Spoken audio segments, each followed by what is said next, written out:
Meus amados irmãos, a paz do Senhor.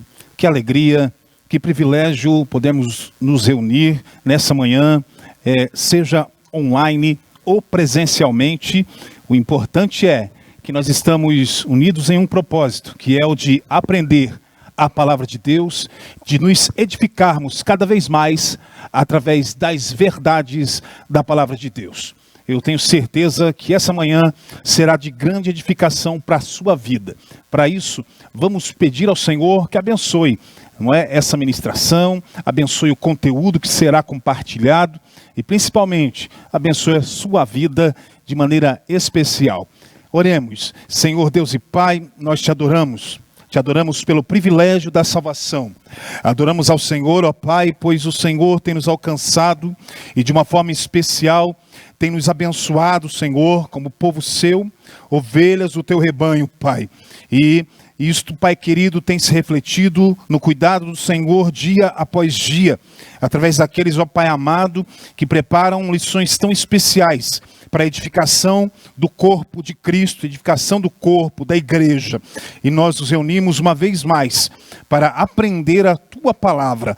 Pai, abençoe cada um dos professores que estarão ministrando e também todos aqueles que estarão recebendo, Pai, na manhã deste domingo, ou acompanhando posterior, ó Pai, a esta disponibilidade de conteúdo, que o teu nome seja glorificado, em o nome de Jesus. Amém. Graças a Deus.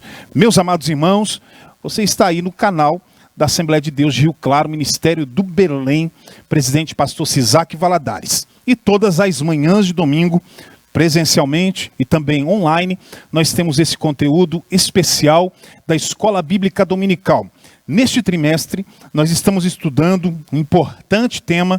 Aliás, nós já estamos indo hoje para a penúltima lição desse trimestre, que está falando do corpo de Cristo, origem, natureza e vocação da igreja no mundo. Hoje, nós estaremos estudando a lição de número 12, o papel da pregação no culto. O texto áureo é de suma importância que nós tomemos conhecimento do texto áureo dessa lição, que nos traz,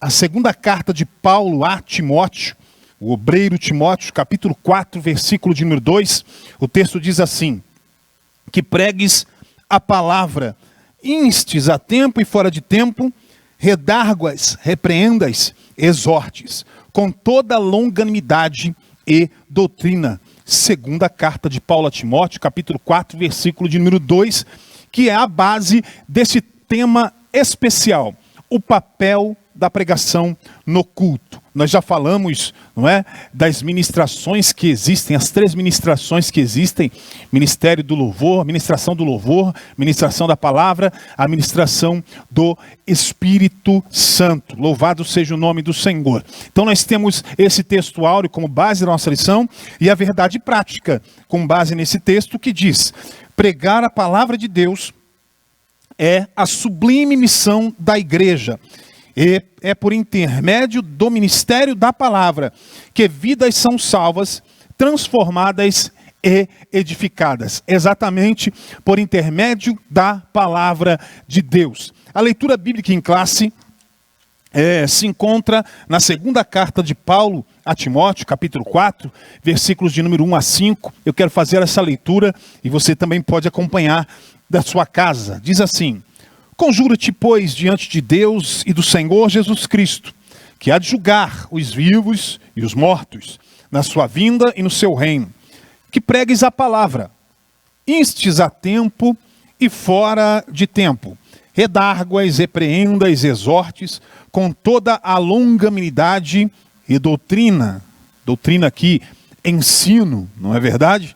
Porque virá tempo em que não sofrerão a sã doutrina, mas, tendo comichão nos ouvidos, amontoarão para si doutores conforme as suas próprias concupiscências e desviarão os ouvidos da verdade, voltando às fábulas. Mas tu, sê sóbrio em tudo, sofre as aflições, faze a obra de um evangelista, cumpre o teu ministério. Meus irmãos, sem dúvida alguma, nós teremos aí um extraordinário conteúdo nessa manhã. E aí nós temos os objetivos da lição, não é? Apresentar o ministério da palavra e o seu propósito. Qual que é o propósito da palavra?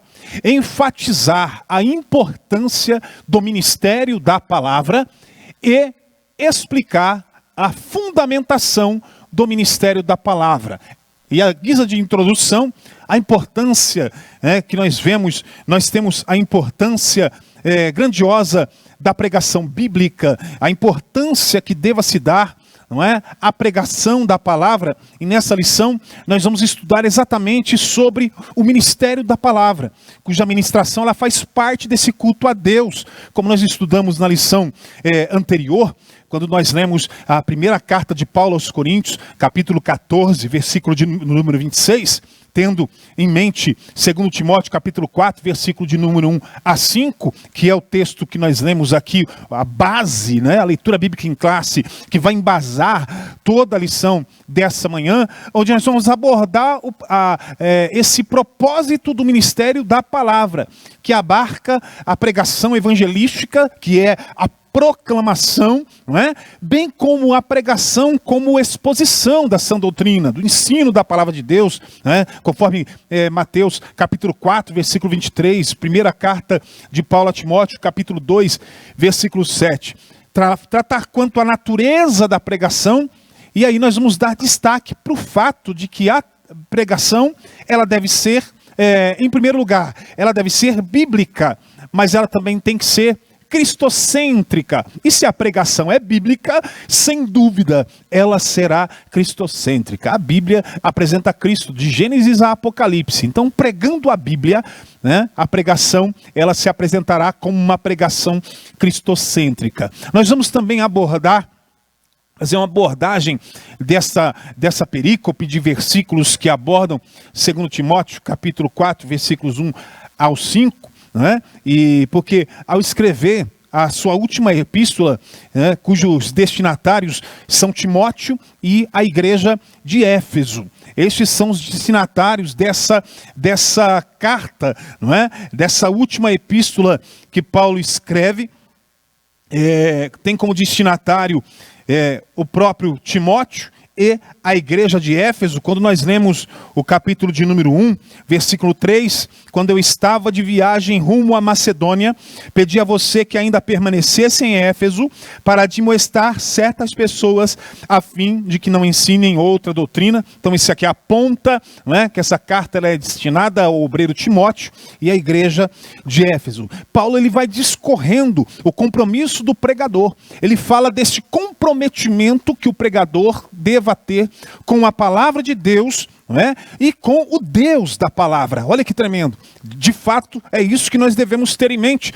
Ter o compromisso com a palavra de Deus, mas também o compromisso com o Deus da palavra. Olha que Paulo diz no versículo de número 1. Conjuro-te, pois, diante de Deus e do Senhor Jesus Cristo. O verbo conjurar aqui, né, denota exatamente um juramento, um solene juramento em comum. Paulo, ele convida Timóteo a assumir um compromisso diante do Senhor. A assumir um compromisso diante do Senhor. A conjunção aqui, coordenativa, conclusiva, quando ele coloca pois, conjuro-te, pois, relaciona então o início do capítulo 4, né, até ao final do 3º. Ou seja, este apóstolo, ele já começara a falar sobre o ministério da palavra, capítulo 3, versículos 14 a 17. O compromisso do pregador, ele deve ser diante de Deus, deve ser firmado diante de Deus e do Senhor Jesus Cristo. Louvado seja o nome do Senhor. Senhor Jesus Cristo, né, que é seu título mais completo do Novo Testamento, que aponta para os seus relacionamentos com o Pai e com a igreja. Ele é Senhor. Se Jesus é Senhor, nós somos servos. Jesus, o próprio nome, não é? Jesus que traduz-se em Salvador. Ele é o nosso Salvador, mas Ele é o nosso Senhor. Se Ele é nosso Senhor, nós somos servos dEle. Entendamos essa verdade. E diz assim, continuando o versículo de número 1, que há de julgar os vivos e os mortos na sua vinda e no seu reino. Ou seja, o compromisso do pregador é muito sério. O compromisso daquele que anuncia a palavra do Senhor, ele é muito sério, é inegociável, porque ele não está firmado diante dos homens, mas perante o justo juiz, isto é, o Senhor Jesus Cristo, que julgará todos, a começar no tribunal de Cristo, né? E os demais julgamentos, que são julgamento de Israel, julgamento dos gentios, o julgamento do diabo e as suas hostes, né? E também o trono branco. Tudo isso nós encontramos em Apocalipse. Daniel capítulo 12, versículo 1, fala desse julgamento de Israel, dos gentios, capítulo 25 de Mateus, versículos 31 até o versículo 46, e aí nós trafegamos por Apocalipse, capítulo de número 20, Apocalipse, João, capítulo 16, versículos 11 a 11, né? E o grande trono branco, Apocalipse capítulo 20, versículos 11 até o versículo de número 15. E aí o versículo 2 deste texto diz assim, que pregues a palavra. E o verbo grego aqui é kerisso, que é proclamar. Ou seja, que proclames a palavra. E por isso Paulo, ele se refere à sua pregação, nesse mesmo capítulo, no versículo 17, como uma proclamação. Uma proclamação. Então nós não temos permissão do justo juiz, nós não temos da parte do justo juiz permissão para pregar a nossa própria mensagem. Como digo isso porque é comum você ver pregar de tudo, em algumas situações prega-se tudo, menos a palavra, né? Toma-se o altar para contar as suas experiências, vivências, menos a palavra. E a Bíblia diz, pregue a palavra, pregue a palavra. Nós não temos permissão para pregar outra coisa, pregar a nossa própria mensagem, a não ser a mensagem do Senhor.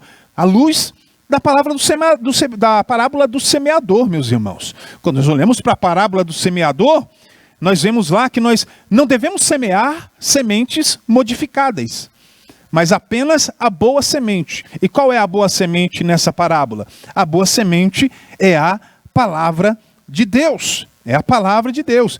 E aí continua o texto, ele diz assim, que instes a tempo e fora de tempo. Que instes a tempo e fora de tempo. Louvado seja o nome do Senhor. Isso é tremendo, meus irmãos.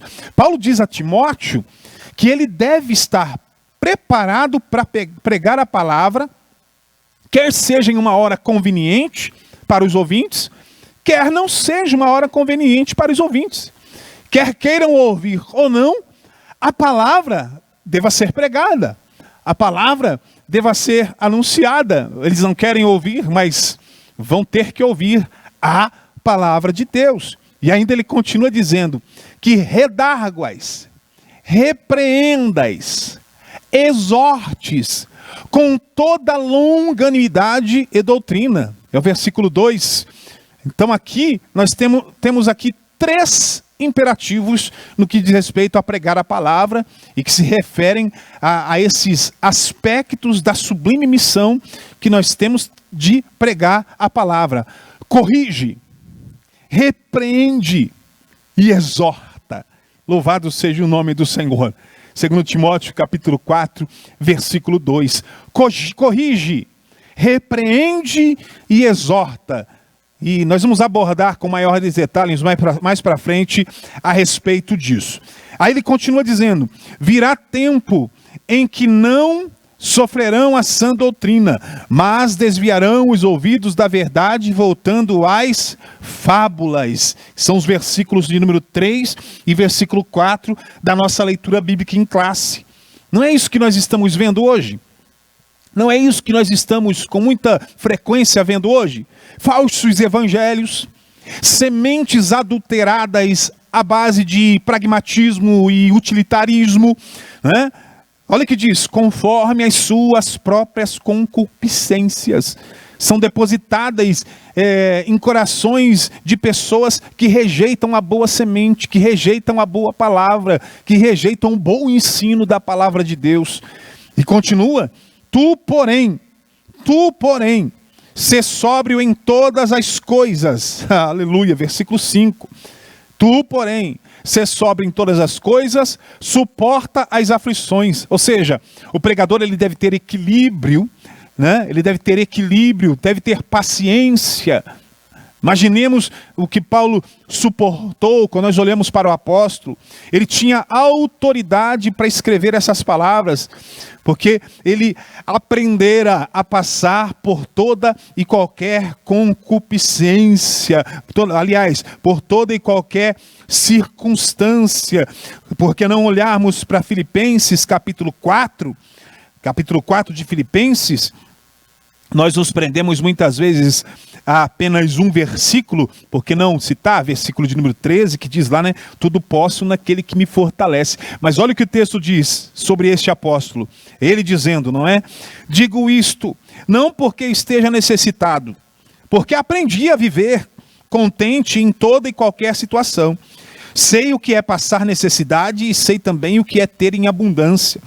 Aprendi o segredo de toda e qualquer circunstância, tanto de estar alimentado como de ter fome, tanto de ter em abundância como de passar necessidade. Aí sim o versículo 13, tudo posso naquele que me fortalece.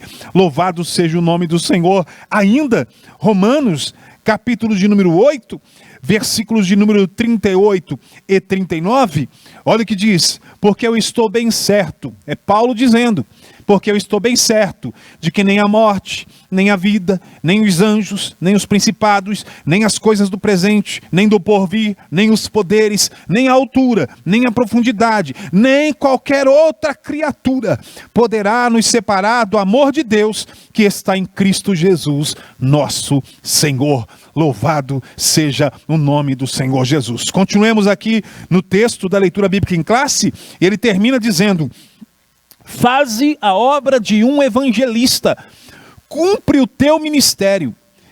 Timóteo, ele fora chamado para quê? Fora chamado para ser um evangelista, um proclamador do evangelho.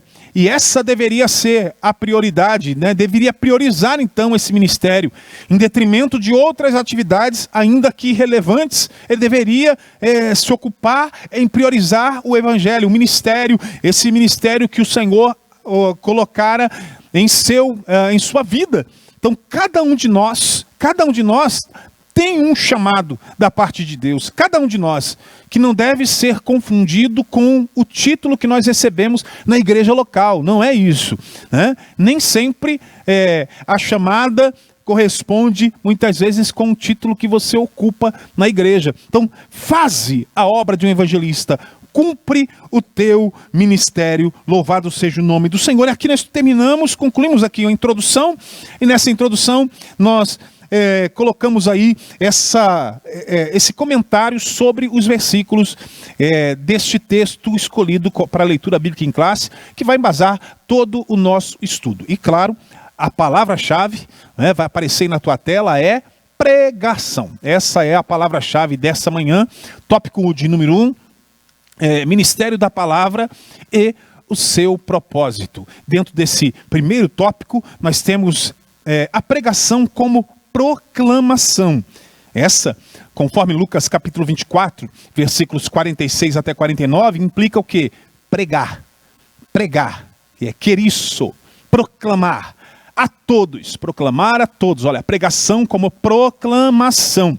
Pregar a todos uma mensagem cristocêntrica, uma mensagem bíblica, uma mensagem que dá ênfase ao nome e à obra de Jesus Cristo. Né? A obra do Senhor Jesus como foco da nossa ministração. E nessa mensagem, proclamar, né? Olha aí, a pregação como proclamação, apelar mesmo, de fato, ao arrependimento, né? Ao arrependimento para quê? Para o perdão dos pecados. Esse tipo de pregação é fundamental para o cumprimento da grande comissão, que nós temos lá em Marcos capítulo 16, versículo de número 15. Observe essa pergunta: como ouvirão? Olha o texto. Como ouvirão se não há quem pregue? Como ouvirão se não há quem pregue? Então, por meio da pregação, é por meio da pregação que se ouve, é por meio da pregação que se crê, é por meio da proclamação da pregação que se há arrependimento de pecados. Então, a fé, né, para a salvação, né, a fé para a salvação é gerada no coração dos pecadores a partir da pregação. Ainda em Romanos, você está aí com a Bíblia em Romanos, capítulo 10, versículo 14, a seguir diz: como, porém, invocarão aquele em quem não creram? E como crerão naqueles de quem nada ouviram? E como ouvirão, se não há quem pregue? Olha que tremendo, né? 3 perguntas aqui. E como pregarão, se não forem enviados? 4ª, como está escrito: quão formosos são os pés dos que anunciam as coisas boas, o evangelho, boas novas. Mas nem todos obedeceram ao evangelho. Pois Isaías diz: Senhor, quem creu na nossa pregação? E aí versículo 17: e assim a fé vem pelo ouvir, e o ouvir pela palavra de Cristo. Então tem que ouvir a palavra. Que palavra? Essa palavra que é pregada, essa palavra que é anunciada, essa palavra que é proclamada. Louvado seja o nome do Senhor Jesus. E nós temos o segundo tópico, o caso emblemático de Lídia, Atos dos Apóstolos, capítulo 16, versículo de número 14. Na segunda viagem missionária de Paulo, ele e os seus companheiros, eles depararam em Filipos com Lídia. Lídia era uma mulher temente a Deus, aparentemente a primeira pessoa convertida em território europeu, recebeu a palavra. Ela era de Tiatira e ela tinha um negócio lucrativo, ela vendia púrpuras, vendia corantes, eram produtos raros, né, dispendiosos no mundo antigo. Aí Lucas diz que no sábado eles se dirigiram para junto do rio, né, de forma estratégica, né? Paulo sabia que encontraria ali muitas pessoas, principalmente mulheres, né, lavando roupas, fazendo alguns afazeres, né, daquele dia. Então ele encontra, né, e aí eles se dirigiram para junto do rio, a um lugar de oração, e pregaram a palavra, falaram às mulheres. O Senhor então abriu o coração, olha que tremendo isso. O Senhor então abriu o coração de Lídia, e ela atendeu o que Paulo dizia. Isso é lindo demais, meus irmãos. Atos dos Apóstolos, capítulo 16, versículos 13 e 14. No sábado saímos da cidade para a beira do rio, onde nos pareceu haver um lugar de oração, e assentando-nos falamos às mulheres que haviam se reunido ali. Certa mulher chamada Lídia, da cidade de Tiatira, vendedora de púrpura, temente a Deus, olha só, temente a Deus, nos escutava. O Senhor lhe abriu o coração para que estivesse atenta ao que Paulo dizia. A fé vem pelo ouvir. A fé vem pelo ouvir. A conversão de Lídia aqui é um exemplo do que ocorre quando a palavra de Deus é pregada, é proclamada. A fé vem pelo ouvir. O ouvir pela palavra de Deus. Romanos capítulo 10, versículo de número 17. Entenda isso. Quando o pregador expõe as Escrituras, o Espírito Santo, aleluia, quando o pregador, vou repetir isso, quando o pregador, ele expõe as Escrituras, ele prega a palavra, o Espírito Santo, vou repetir, o Espírito Santo, não é o fundo musical, não são as técnicas de oratória que o pregador tem. Você pode ter uma expertise em falar em público, uma técnica de oratória, né? Enfim, não é o fundo musical, não são as técnicas de oratória, não. O Espírito Santo convence o pecador, louvado seja o nome do Senhor. E essa ação divina, essa operação divina, é descrita dessa forma por Lucas, quando ele fala sobre essa mulher. Ele diz: uma certa mulher chamada Lídia, vendedora de púrpura, da cidade de Tiatira, que servia a Deus, nos ouvira, e o Senhor lhe abriu o coração para que estivesse atenta ao que Paulo dizia. Aleluia! Como que nós podemos entender essa abertura do coração de Lídia? Como que nós podemos entender isso? Aí o contexto nos mostra que ela foi realmente salva, pois ela aceitou o batismo nas águas. Aí depois disso, ela fez da sua casa um ponto de pregação, e assim começou a igreja ali em Filipos, que posteriormente ela cresceu ao ponto de ter bispos, ao ponto de ter diáconos. Lá no capítulo 1, versículo de número 1, aponta para isso. Mas observe que há uma referência a essa graça irresistível aqui. Louvado seja o nome do Senhor. Lídia, ela foi capacitada pela graça de Deus, e ela se mostrou preveniente, né? O Senhor lhe abriu o coração para que ela pudesse crer. É dessa forma que acontece.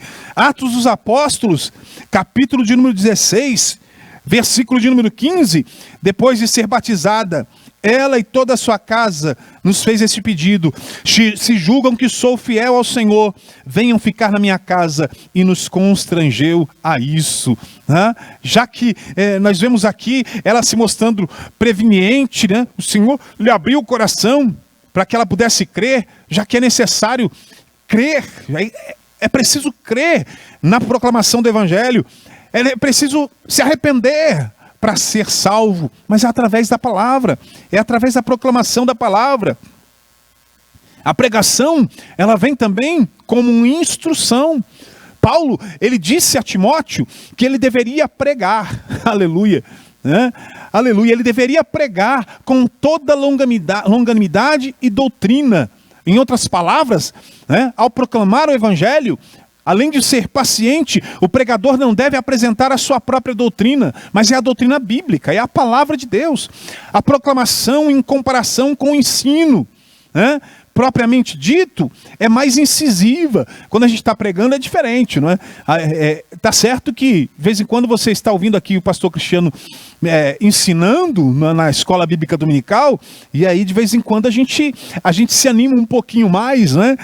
Mas a pregação, aí caminha mais para a pregação, mas a pregação, ela tem aí, é diferente, né? A pregação é mais incisiva, é mais urgente, a necessidade do arrependimento, aceitar Jesus, né? O pregador ele pode se sentir tentado, e muitas vezes quando ele vai pregar, a pregar a sua própria experiência, doutrinas filosóficas, anedotas, e não é esse o caminho. A gente tem que pregar a palavra. Por isso que é necessário incluir a doutrina do grego didache, ou didache, né? Que é a proclamação. Então, quando você está pregando a palavra, no momento que você está proclamando essa pregação mais incisiva, mais urgente, mas sempre ali colocando o didache, né? O ensino, a doutrina, né? Nessa proclamação, né? Ao invés de pregar outras coisas, né? Nós precisamos incluir a sã doutrina, o ensino da palavra de Deus. Louvado seja o nome do Senhor Jesus. E aí nós temos aí exatamente isso, a pregação como instrução, né? Fechando aí esse ponto de número 3, eu acabei não correndo o slide, mas já falamos aqui a pregação como instrução, quando Paulo diz para Timóteo que ele deveria pregar com toda longanimidade e doutrina, né? Proclamar o Evangelho, além de paciente, mas apresentar não a sua própria doutrina, mas a doutrina bíblica. Aí nós caminhamos, temos aí a síntese do texto, não é? Ministério da palavra, que exerce um papel de proclamação, né? Ao mesmo tempo de instrução. Então essa aí é a síntese deste texto ou melhor, desse tópico que nós acabamos de explanar. Aí nós caminhamos para o tópico de número 2, o ministério da palavra e a sua importância. Dentro dessa importância, dentro do ministério da palavra, nós temos alguns pontos importantes aí, como a edificação da igreja, né? A questão da formação de valores e também resistindo diante de uma cultura sem Deus. Vamos entender isso ponto a ponto. Nós temos então o primeiro subtópico desse tópico de número 2, a edificação da igreja. Ou seja, o ministério da palavra não está restrito à proclamação do Evangelho. Ele abarca a ação de doutrinar, a ação de ensinar, né? O didático, né?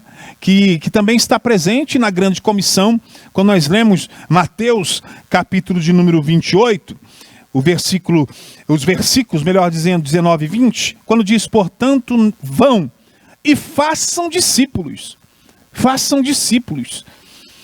batizando-os de todas as nações, batizando-os em nome do Pai, do Filho e do Espírito Santo, ensinando-os, olha aí, ensino, olha aí o didarro, né?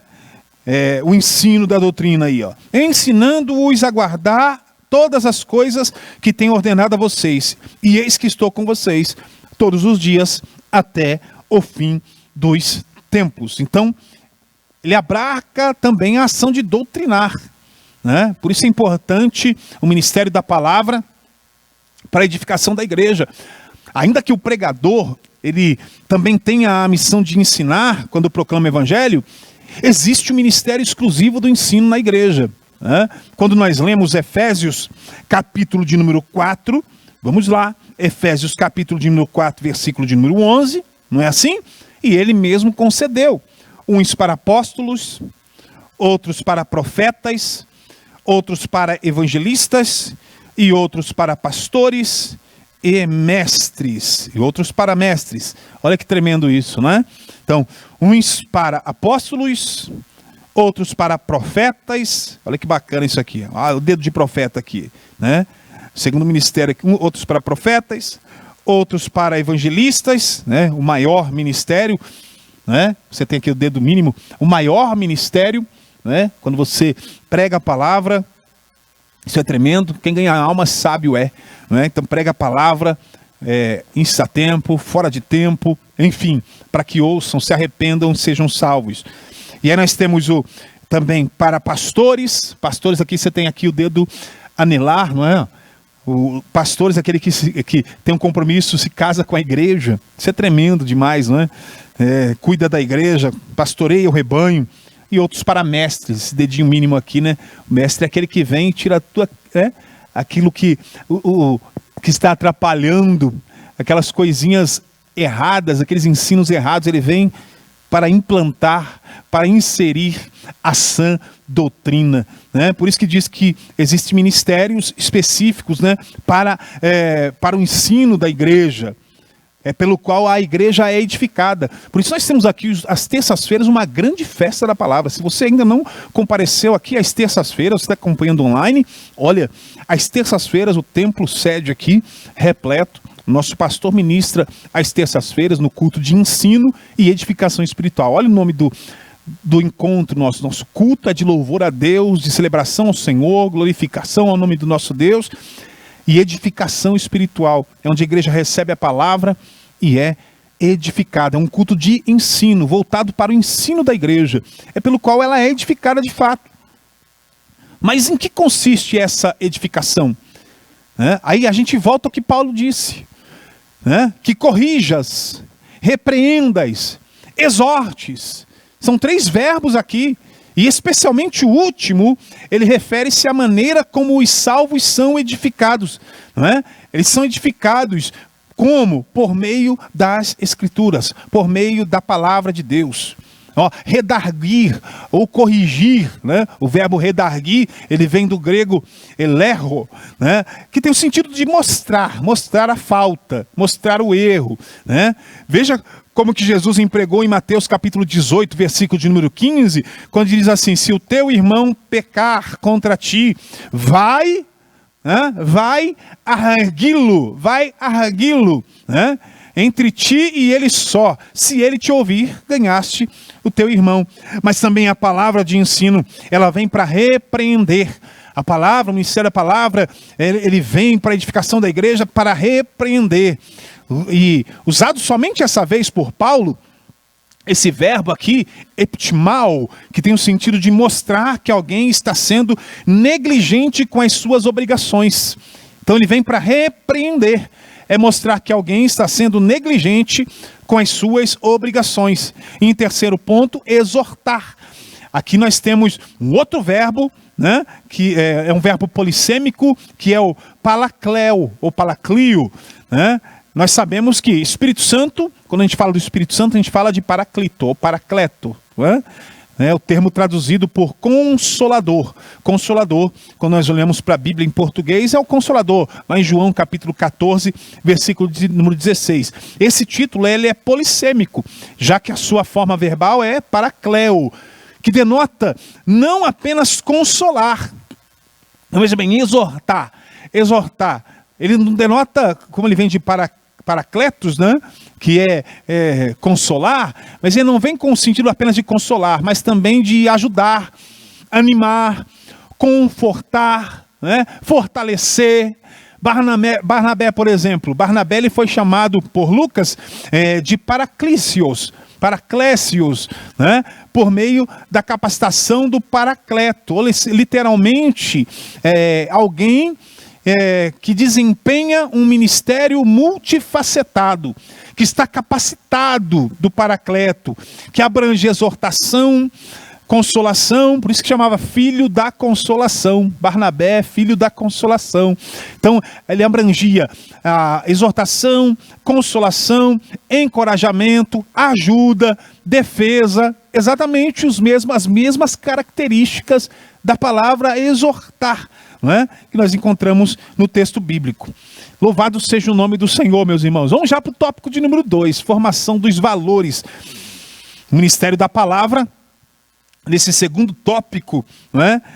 Esse ministério da palavra, que abarca, como nós falamos aí, ministrações diferentes, né? Como querigma ou de didascalia, né? Que é a pregação mais incisiva, ou ensino, apesar de serem ministrações diferentes, mas elas estão totalmente interrelacionadas, né? Não somente edifica os santos, como também forma a nossa consciência cristã, nos direciona de como de fato devemos servir a Deus, né?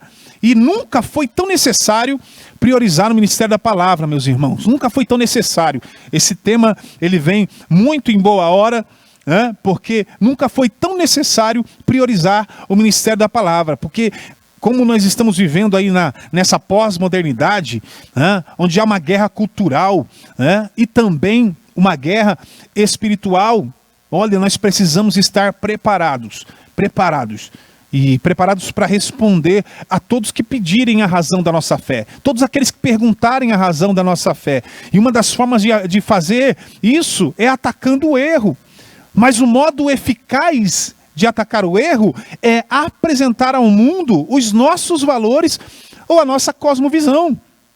O pentecostalismo assembleiano, por exemplo, né? Falando de nós, a nossa cosmovisão, pentecostalismo assembleiano, né? E assim como as cosmovisões anticristãs, existem as cosmovisões anticristãs, por exemplo, o ateísmo tem a sua cosmovisão, o naturalismo tem a sua cosmovisão, o marxismo tem a sua cosmovisão, bem como as cosmovisões cristãs que opõem em questões secundárias. Como assim, pastor? Como cosmovisões cristãs que opõem-se em questões mais secundárias. Por exemplo, o calvinismo, o cessacionismo, por exemplo, né? Que ensina que os dons cessaram, a ação do Espírito Santo cessou, né? É o ponto de vista que colocam, que se opõem em questões secundárias, né, à nossa cosmovisão cristã, por exemplo, né? E é formada exatamente disso, por ideologia, narrativa, norma, ritual e experiência. Toda a cosmovisão ela é formada por pelo menos esses cinco pilares aí: ideologia, narrativa, normas, ritual e experiência. Ideologia em que sentido? É o sistema abrangente de ideias, né? Crenças, tradições, princípios interdependentes, sustentadas por um grupo social de qualquer natureza ou dimensão, as quais refletem, racionalizam, defendem os próprios interesses, compromissos institucionais, sejam esses compromissos morais, religiosos, políticos ou econômicos. A nossa ideologia é conservadora, mas sobretudo bíblica e cristã. Todas as doutrinas do pentecostalismo assembleano são derivadas da onde? Da Bíblia, da palavra de Deus. A nossa fonte precípua de autoridade. E constam, inclusive, na declaração de fé das Assembleias de Deus. Não é de qualquer maneira, né? Há uma declaração de fé. Mas também a questão narrativa, né? Existe a questão narrativa. O que é a narrativa nesse sentido, nesses pilares aí? É o sentido primário desta, que é expor uma série de acontecimentos, mas que estão mais ou menos encadeados, reais ou imaginários, por meio de palavras ou de imagem. Mas no campo ideológico, onde a guerra cultural é travada, a narrativa ela tem um caráter argumentativo mais incisivo. Quando ela é contada, por exemplo, como exemplo, ela desempenha uma função de criar evidências ou uma licença de até mesmo inferir para uma exposição ou um complexo de exposição-conclusão. Né? A narrativa, ela tem a ver, no nosso caso, com a forma de expor a nossa visão do mundo. No nosso caso, como igreja, Assembleia de Deus, não é? Ela tem a ver, no nosso caso, nesse sentido, com a forma de expor a nossa visão de mundo. E sempre trabalhando com a verdade, que tem como fonte o quê? Qual é a fonte primacial nossa? É a Bíblia. Outro pilar são as normas. O que são normas? É aquilo que regula procedimentos ou atos. É conhecido como norma. Então toda cosmovisão tem as suas normas morais, éticas e estéticas. Toda cosmovisão.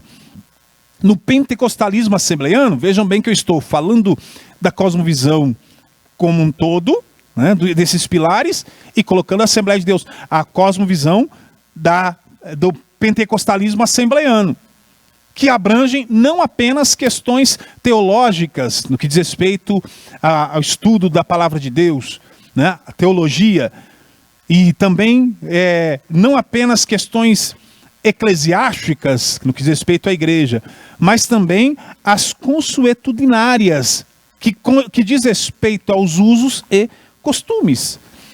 Também, nessa questão de cosmovisão, existe o ritual, né, que portanto, identifica uma cosmovisão e está associado ao quê? Nós estudamos na semana passada, a liturgia, ao conjunto de atos, ao conjunto de práticas para uma cerimônia ritualística.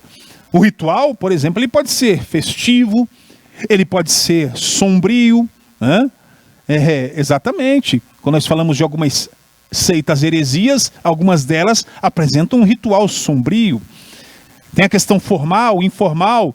Agora, no nosso caso, aí eu gosto quando a gente vem para o nosso caso. Olha o bojo tremendo e doutrinário lindo que nós temos, né? No nosso caso, como nós vimos nas aulas anteriores, nós temos um rito que está presente nas ordenanças da igreja. Por exemplo, no batismo em águas, na ceia do Senhor e nos nossos cultos também ao Senhor de modo geral. Existe todo um rito, não é? Existe todo um ritual. O culto, ministração do louvor, ministração da palavra e o Espírito Santo atuando, coisa linda demais. E também um quinto e último pilar, que é a experiência. As crenças, elas não são abstratas e distantes. Todos os segmentos compartilham a sua cosmovisão, relatando as suas experiências.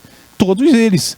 No pentecostalismo assembleiano não é diferente. Nós temos a Bíblia como nossa pedra de toque, mas a nossa fé tem também o seu lado empírico, já que o Espírito Santo age em nós e por meio de nós. E nós temos essas experiências extraordinárias com o Espírito Santo. Louvado seja o nome do Senhor. E aí, dentro deste segundo subtópico, né, a pregação é um importante instrumento para a formação de uma consciência cristã, exatamente considerando todos esses pilares aí, dentro dessa formação de valores. Em terceiro e último, resistindo diante de uma cultura sem Deus. E não sede conformados com este mundo. Paulo escreve aos Romanos, não é? Capítulo de número 12, versículo de número 2. Então, resistindo diante de uma cultura sem Deus. Não sede conformados, transformados com este mundo. Diz a palavra de Deus, né? Romanos capítulo 12, versículo de número 2. E nesse verbo grego, né, conformar-se, que vem de siskemazo, né, o prefixo grego sim, que denota união ou estar junto a alguma coisa, né, estar junto a, e a sua raiz esquema, dá essa origem à nossa palavra esquema.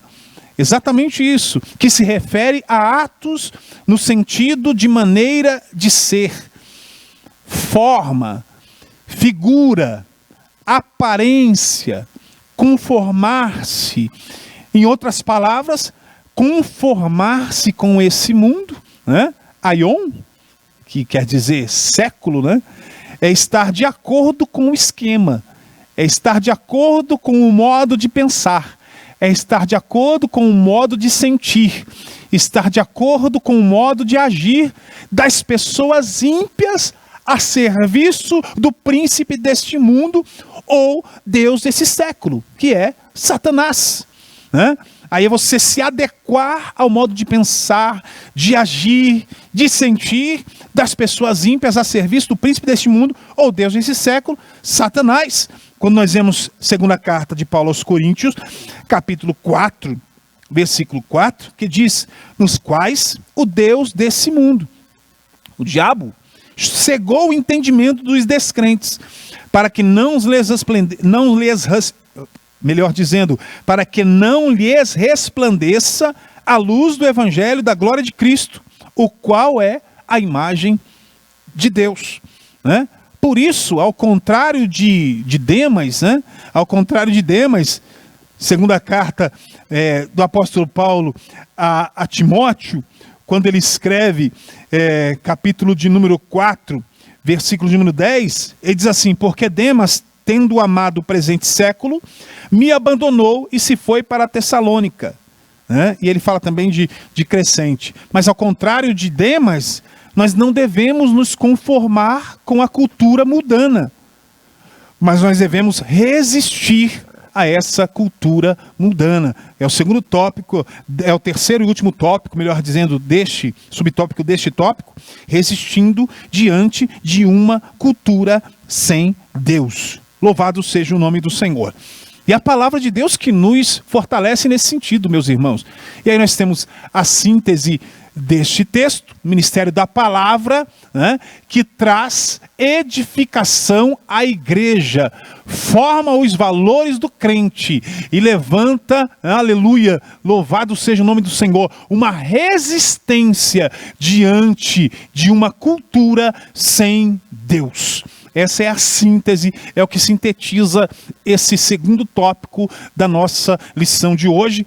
E olha, se esse conteúdo tem sido bênção para a tua vida, o conteúdo deste canal tem sido bênção para você, para a tua casa, para a tua família, se inscreva no canal, curta, deixa o seu like, compartilhe com alguém, compartilhe nas suas redes sociais o link desse vídeo, comente aqui embaixo, né? Comente aqui embaixo, você tem...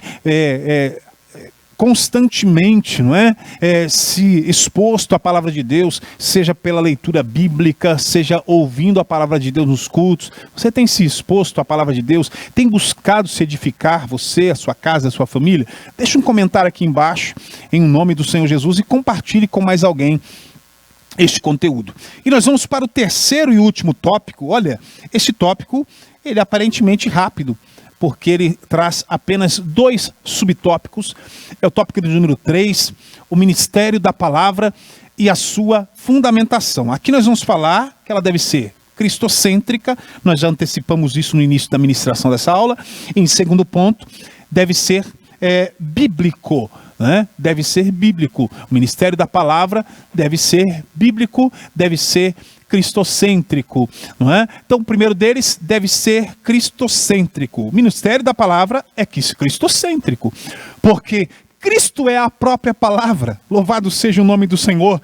Jesus Cristo é a própria palavra, meus irmãos. João, capítulo de número 1, Versículo de número 1, no princípio era o verbo estava com Deus, e o verbo era Deus, ele estava no princípio com Deus, todas as coisas foram feitas por ele, e sem ele nada do que foi feito se fez. Versículo 14, e o verbo se fez carne e habitou entre nós. O verbo, a palavra, o verbo se fez carne, Jesus é a palavra, louvado seja o nome do Senhor. Por isso que o ministério da palavra é cristocêntrico. Olha lá, o verbo se fez carne e habitou entre nós, cheio de graça, de verdade, e vimos a sua glória como o unigênito do Pai, louvado seja o nome do Senhor.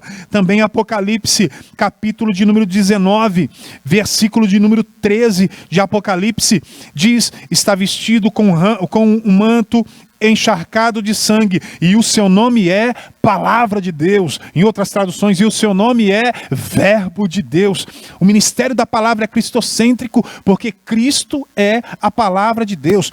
Tudo nas Escrituras, eu digo mais uma vez, tudo nas Escrituras remete, tudo nas Escrituras gira em torno dele, Jesus, gira em torno do nosso Senhor e Salvador Jesus Cristo. Olha só, e começando por Moisés, quando nós lemos Lucas capítulo 24, versículo 27, e começando por Moisés e todos os profetas, explicou-lhe o que constava a respeito dele. Dele quem? Jesus. A respeito dele, em todas as Escrituras, em toda a palavra. Aleluia. Primeira carta de Pedro, capítulo de número 1, versículo de número 11, investigando qual a ocasião ou quais as circunstâncias oportunas que eram indicadas pelo Espírito de Cristo, que neles estava, ao predizer os sofrimentos que Cristo teria de suportar e as glórias que viriam depois destes sofrimentos.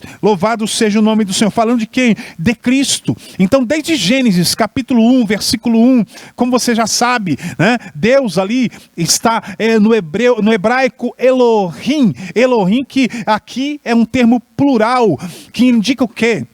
Indica a pluralidade, indica que a trindade estava em ação. Bereshit bara Elohim, Bereshit bara Elohim. Então mostra ali que a trindade estava em ação. Louvado seja o nome do Senhor. Jesus é o primogênito de toda a criação, o primeiro, e ele é o último, o que foi morto e reviveu, ou seja, ele é o todo-poderoso, nas mãos de quem está o passado, nas mãos de quem está o presente, nas mãos de quem está o futuro. Portanto, seja qual for o método da pregação que nós adotemos, seja uma pregação expositiva, seja uma pregação textual, seja uma pregação por tópicos, seja uma pregação biográfica, etc. Não importa o tipo, o método, melhor dizendo, da pregação que nós vamos adotar. A nossa missão é dar ênfase ao nome de Cristo e discorrer sobre a sua glória, poder e majestade. Louvado seja o nome do Senhor. E aí, nosso segundo tópico, este ministério da palavra e a sua fundamentação deve ser bíblico. Ou seja, a pregação verdadeiramente bíblica, ela é cristocêntrica. Então tem que ser cristocêntrica. Então se ela é bíblica, ela é cristocêntrica. Se ela é cristocêntrica, ela é bíblica, né?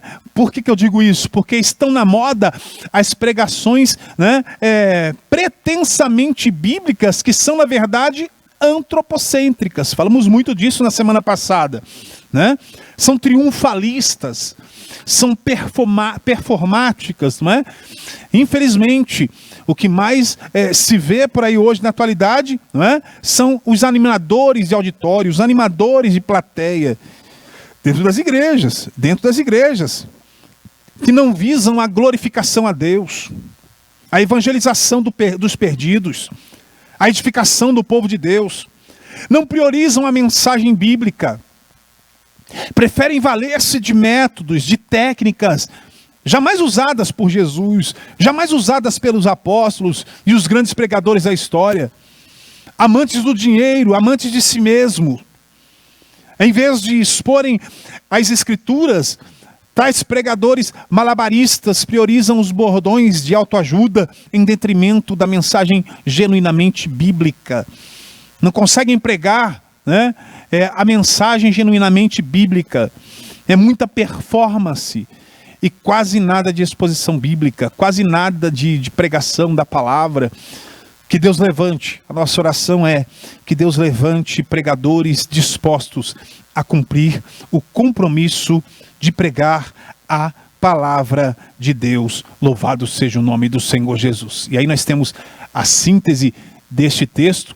O ministério da palavra deve ser fundamentado, louvado seja o nome do Senhor, fundamentalmente cristocêntrico e ao mesmo tempo bíblico. Deve ser fundamentalmente cristocêntrico e ao mesmo tempo bíblico. A conclusão dessa lição, né, a igreja que precisa, quando nós vemos aqui após a exposição dessa lição, né, nós constatamos que a igreja precisa manter-se fiel ao ministério da palavra.